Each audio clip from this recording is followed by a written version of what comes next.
আমাদের এই সরকারের উপর আস্থা আছে, কিন্তু যদি তাদের মধ্যে কোনো দীর্ঘসূত্রিতা আমরা দেখি, আমরা বলে দিচ্ছি তাদেরকে যেমন আমরা ওই গতিতে বসাতে পারি, তাদেরকে আমরা নামাতেও পারি।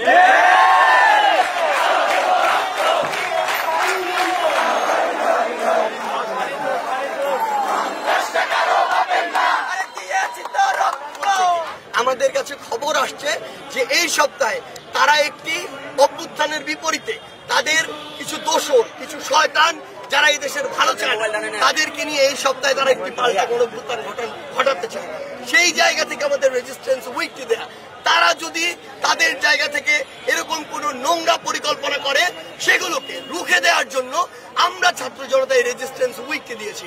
ইতিমধ্যে সেই শয়তানরা যারা বিগত 16 বছর ধরে এই দেশটিকে শোষণ করেছে, লুটেপুটে খেয়েছে, অর্থ পাচার করছে, দুর্নীতি করেছে, ক্ষমতার অপব্যবহার করছে, তাদের নামে আমরা যে অভিযোগগুলো দিয়েছি, মামলাগুলো দিয়েছি, তাদের ইতিমধ্যে গ্রেফতার করা শুরু হয়েছে। আপনারা বিগত 16 বছরে দেখেছেন কোথাও যদি একটি পিলারও হয় সেই পিলারের ক্রেডিট ওই হাসিনাকে দেওয়া হতো, তাহলে এই বাংলাদেশে নামে বেনামে হিসাবে বেহিসাবে যে হাজারের উপর আমার ভাই বোনকে হত্যা করা হয়েছে তার ক্রেডিট কার কাছে যায়? তার ক্রেডিট ওই খুনি হাসিনার কাছে।